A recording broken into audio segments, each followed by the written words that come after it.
This little video series is called Dying Dar's Way, Radically Real Spiels on the End of Life. I'm here with my friend Corinne Zupko, and she's going to help me do an update. I have not dated these previously. I didn't want to use this form to inform my friends of how I'm doing. I wasn't sure how radically real I would be willing to be, particularly as I have a growing sense of, quite frankly, deterioration.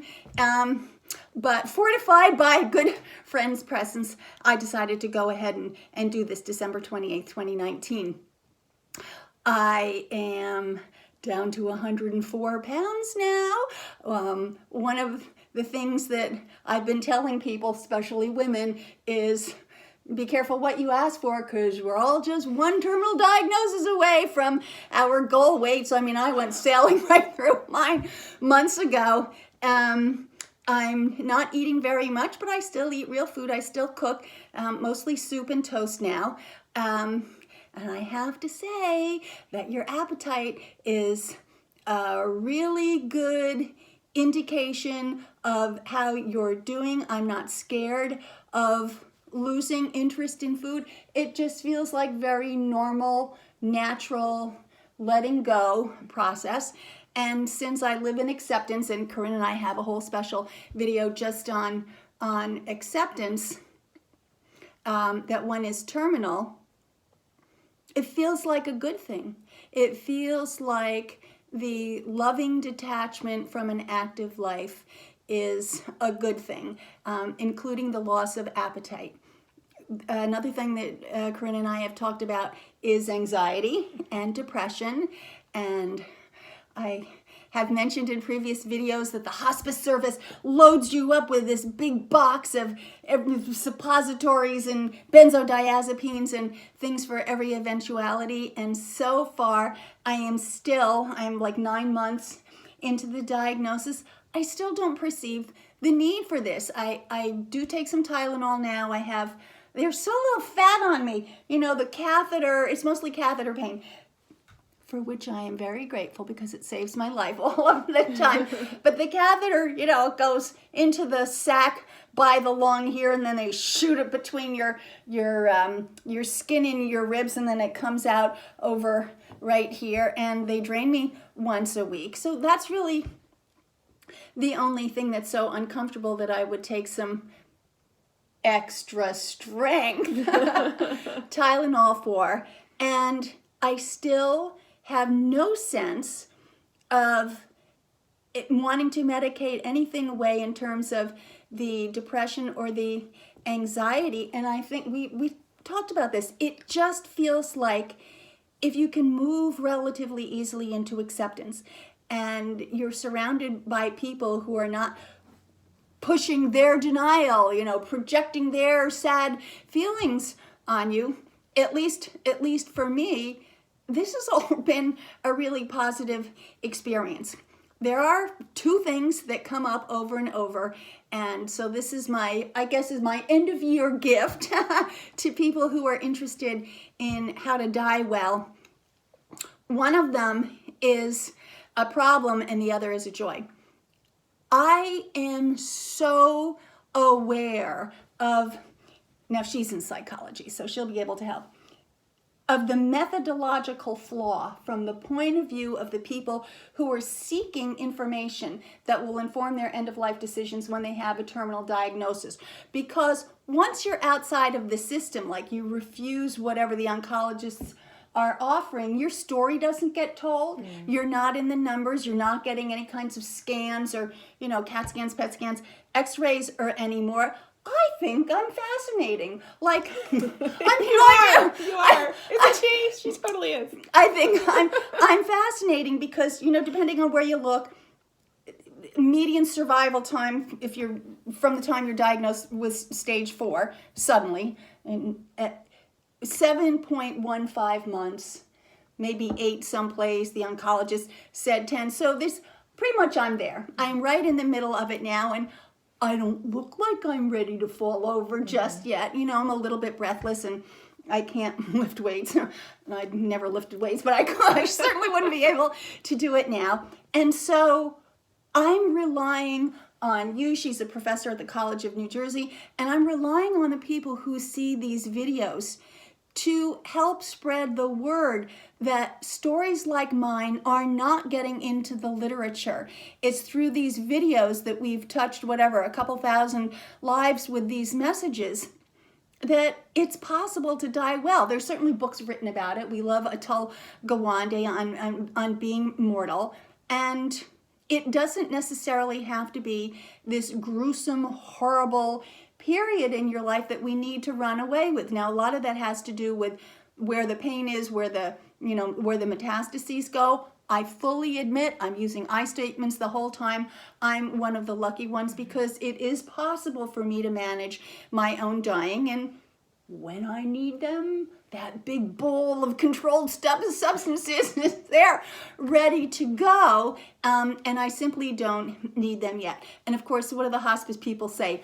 Well, Dorothy, it could be one of the reasons that you're doing so well is because you're not taking any of those things. And that's my bias too, that if I'm not taking anything toxic, I may not be extending my life. They call it, I am treatable but not curable, which means you can throw a whole lot of money at treatments, but no cure without any guarantee of life extension. So anyway, you are looking about probably the world's most satisfied customer when it comes to selecting acceptance in hospice care. But the other thing I wanted to talk about with Corinne and you is how big I am now experiencing something that I first learned about maybe 25 years ago, which is Gary Chapman's 5 love languages. And Dr. Chapman's work was for people, he's a Christian, it was in the context of marital love and couple love, and he saw the world through the lens of miscommunication, particularly how marriages fall apart. And he boiled it down to, we have 5 different love languages. And if the husband is speaking one language, or one spouse is speaking one language, and the other spouse is speaking another language, like, you could actually have very loving feelings and just totally misinterpret one another, and that's at the root of a lot of miscommunication and heartache. These love languages are coming up so strong for me now because I think I'm seeing like this reprieve of love language. I have to hear the love the way it's given, and I need people to understand the way I give it too. So anyway, let's just talk about the 5 love languages. The first one is words of affirmation.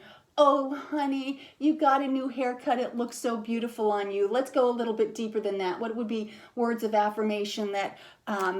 I love who you are. I love the type of person that you are. I love how you treat me. Okay. Things like that. So it's words. Mm-hmm. It's word. Another one is acts of service. For me, if you carry in my groceries, if you chop my wood, right? If you sweep the kitchen floor, even if you're the one who tracked in the mud, this feels to me, when it goes in my filters, I hear, I love you. It is services are a love language. Now, do you have that one where you feel loved? The silliest example comes to mind immediately for me, and that's, we have a water cooler in our home with like the big 5-gallon jugs, and to hoist that thing up, even from the basement upstairs to put it in, every time my husband does that for me, I feel very loved. Okay, are you getting it here? Somebody else might just look, well, that's his job. And and it wouldn't be a love language. It wouldn't be an expression. So another one is receiving gifts. I'm going to say giving gifts and receiving gifts, but in the original it's receiving gifts. Now, Corinne? So this is rock bottom for me. Yeah. I don't care about receiving gifts ever. I'd much rather have these other love languages that we'll talk about. We've only touched on words of affirmation or acts of service so far, but receiving gifts for me is rock bottom. You don't have to give me a thing ever for you to show me that you love me. Now, there are a couple of 100 people out there wishing me well, a few dozen of them who are bringing me gifts all of the time, And this is the one that made me go back to my memory of love languages and reinterpret what I am experiencing so that it wasn't just receiving gifts, but also giving gifts that's a love language. Because, like, okay, so right now in the background are these beautiful salmon colored roses. Well, I love the color, but I never cared about cut flowers. And my friends are bringing bring me these flowers. Like, I like gardening. I'm happy to have the flowers stay outside. And I'm realizing, okay, for a lot of people, this is a love language. Presumably, they like to receive gifts or they like to receive flowers. And so now I'm starting to enjoy. Don't start bringing me stuff. I'm cleaning out the house. But I'm now getting it that this is an expression of love in a language that I just hadn't recognized. Because you said before, like me, with receiving gifts, that's also like the lowest one for you, right? Well, I have a certain history that makes gifts feel a little bit slimy and manipulative to me. So there have been a couple of times in my life where I thought someone was trying to buy my love or something like that. So it wasn't just zero. It was in the negative column. By the way, there's a quiz online. I'll put the link for the quiz online so if you aren't already figuring out what your love languages are, we'll give you the little quiz from Gary Chapman. Okay, so she and I are on the same level when it comes to receiving gifts. Corinne, how do you feel about quality time? Quality time is the most important to me. That is my number one love language for sure, is spending time together. And how about you? Does it matter what you're doing? Well, yeah, being present to each other would be the number one aspect of that. Not like, sitting together and we're both on our phones. That doesn't count. That doesn't count. If there are devices in, I don't think that counts. Although the new generation may prove us Maybe wrong. They're texting each other. Maybe.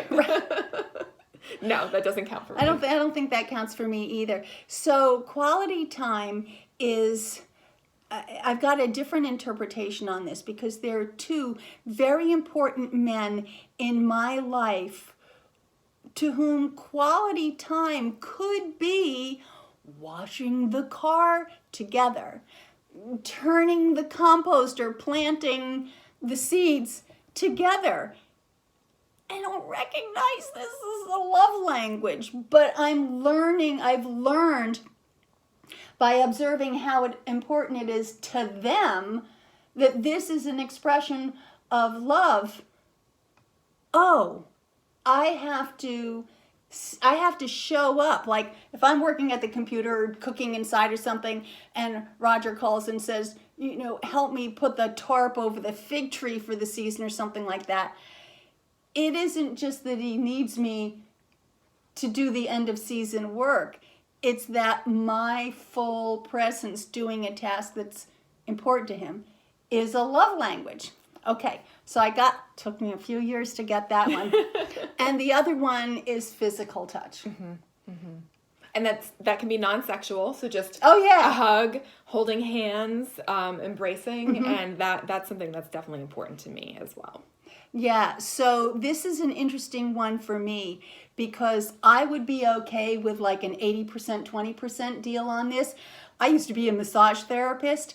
I'm really good at giving it, but I don't necessarily have a high need to receive it. So I would be very well matched with someone who likes to receive a lot of physical touch.